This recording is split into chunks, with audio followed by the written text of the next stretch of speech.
बिस्मिल्लाहिर्रहमानिर्रहीम। अस्सलामुअलैकुम वरहमतुल्लाहि वबरकातुहू। क्या आप बता सकते हैं कि हम इस्तग़फ़ार कब तक करें? यानी कितनी मुद्दत तक इस्तग़फ़ार का वजीफ़ा करें तो अल्लाह रब्बुल इज़्ज़त हमारी परेशानियां भी दूर करे, मुश्किलात भी आसान हो जाएं और रिज़्क़ में खूब खैर बरकत हो। अक्सर व्यूअर्स के जहन में ये सवाल रहता है, तो आज हम इस पर तफसील से बात करेंगे और कुरान और हदीस की रोशनी में बताएंगे कि इस्तग़फ़ार के फ़ुयूज़ व बरक़ात के लिए कब तक या कितने दिन तक इस्तग़फ़ार लाज़मी करते रहना चाहिए। दोस्तों, ये बहुत अहम और बड़ी मालूमाती वीडियो है, इसलिए आखिर तक ज़रूर देखें। और हाँ, सवाब की नीयत से कमेंट में अल्लाह के बाबरकत नामों में से कोई नाम ज़रूर लिखें। Dear viewers, welcome back to our channel, जहां हम इस्लाम की खूबसूरत तालीमात को अवाम के लिए बिल्कुल आम फहम अंदाज में पेश करते हैं। आज हम एक ऐसे सवाल पर बात करने जा रहे हैं जो अक्सर दिलों में घूमता रहता है, मगर जुबान पर कम ही आता है। वो ये कि चंद लोग उलझन में होते हैं और सोचते हैं कि हम इस्तग़फ़ार कब तक करें, यानी कोई खास मुद्दत या कोई मखसूस दिन है, या जब तक परेशानी हो तब तक करते रहें और जब निजात मिल जाए तो क्या छोड़ दें। तो देखिए, अब मजीद उलझने की जरूरत नहीं है, क्योंकि आज हम इस सवाल का ऑथेंटिक जवाब शेयर करने जा रहे हैं। लेकिन इससे पहले ये समझ लीजिए कि इस्तग़फ़ार असल में है क्या, क्योंकि इस सवाल से साफ जाहिर हो रहा है कि अवाम इस्तग़फ़ार के मफ़हूम नहीं जानती। इसीलिए सवाल करते हैं कि इस्तग़फ़ार कब तक करें। अगर इसका मतलब समझ में आ गया ना, सवाल का जवाब मिल जाएगा।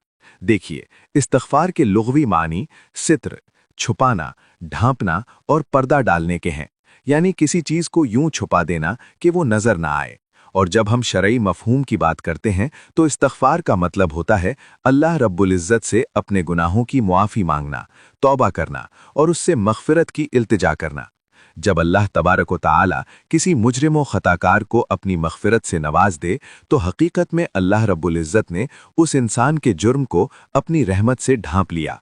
उसके जुर्मो खता पर सजा देने के बजाय उस पर अपने रहमो करम का पर्दा डाल दिया और उसके नामाए आमाल में उस जुर्म को शुमार न करते हुए उसे यूं महव कर दिया जैसे वो जुर्मो खता सरजद ही ना हुए हों। गोया उसके गुनाह हवा में तहलील हो जाते हैं और उसका दामन फिर से पाकीज़ा हो जाता है। यही तो इस्तग़फ़ार की असल रूह है।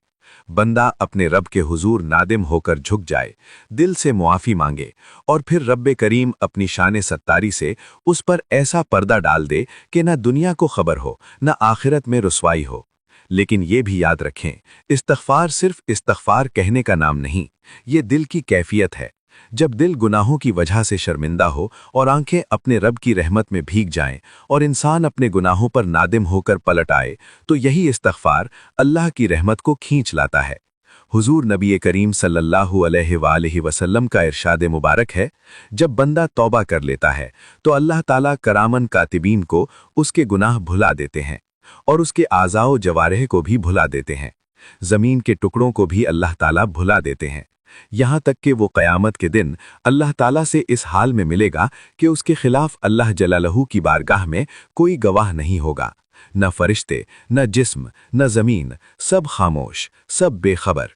सादा अल्फाज में यूं समझ लीजिए कि जब बंदा तौबा करता है तो अल्लाह करीम अपनी सिफते अफ़्वो दरगुजर से काम लेते हुए उसके गुनाह पर गिरफ्त नहीं फरमाते, बल्कि उसे यूं मुआफ़ कर देते हैं जैसे कुछ हुआ ही ना हो, गोया वो गुनाह कभी वजूद में आया ही नहीं।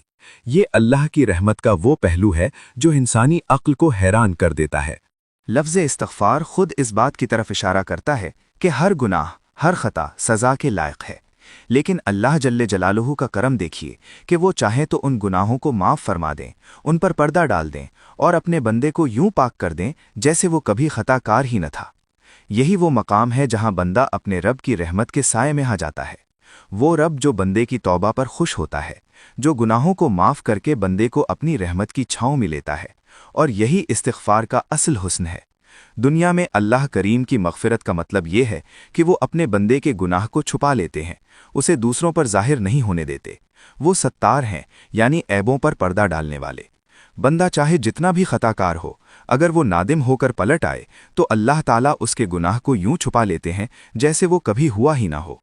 और आखिरत में मग़फ़िरत का मतलब ये है कि अल्लाह ताला उस गुनाह पर बंदे को सज़ा नहीं देते, यानी वो माफ़ फरमा देते हैं, दरगुजर करते हैं और अपने बंदे को अपनी रहमत की पनाह में ले लेते हैं। ये है हकीकी मग़फ़िरत, दुनिया में पर्दा पोशी और आखिरत में बख्शिश। अब आते हैं एक आम सवाल की तरफ जो अक्सर लोग करते हैं। मैंने इस्तिग़फ़ार शुरू किया था, कुछ दिन किया, फिर छोड़ दिया, कोई ख़ास फ़ायदा महसूस नहीं हुआ। तो सवाल ये है कि क्या इस्तिग़फ़ार वक्ती इलाज है या मुस्तकिल दवा? इसका सबसे खूबसूरत जवाब हमें नबी करीम सल्लल्लाहु अलैहि वसल्लम की ज़िंदगी से मिलता है। आप सल्लल्लाहु अलैहि वसल्लम तो मासूम थे, गुनाहों से पाक, अल्लाह के महबूब, मगर इसके बावजूद आप दिन में 70 से ज़ायद मरतबा इस्तिग़फ़ार फरमाया करते थे। सोचने की बात है, जब वो हस्ती जो गुनाहों से पाक है वो भी इतनी कसरत से इस्तिग़फ़ार करे, तो हम जैसे ख़ताकारों को तो हर लम्हा, हर सांस के साथ इस्तिग़फ़ार की ज़रूरत है। इस्तिग़फ़ार कोई वक्ती नुस्खा नहीं कि 2 दिन पढ़ा और बस, ये तो ज़िंदगी भर का सफ़र है।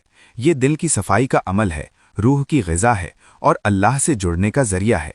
जब तक सांस में सांस है तब तक इस्तिग़फ़ार है। ये कोई चंद दिनों का अमल नहीं कि 1-2 दिन करके छोड़ दिया, बल्कि ज़िंदगी भर का सफ़र है। हाँ, अगर आप किसी ख़ास हाजत के लिए इस्तिग़फ़ार कर रहे हैं, चाहे वो रिस्क में कुशादगी हो, मतलूब हो या औलाद की तलब हो या किसी मुश्किल का हल चाहते हों, तो कम से कम 40 दिन पाबंदी से इस्तिग़फ़ार कीजिए। लेकिन याद रखिए, नीयत सिर्फ दुनिया की ना हो, असल मकसद अल्लाह की रिज़ा हो। दुनिया की हाजतें तो साथ साथ पूरी हो जाएंगी, लेकिन असल कामयाबी रब की रिज़ा है। और ये भी जहन में रखें कि इस्तिग़फ़ार का कोई ख़ास वक्त मुकर्रर नहीं। दिन हो या रात, चलते फिरते, उठते बैठते, दिल से निकला हुआ एक इस्तिग़फ़ार भी अर्श को हिला देता है।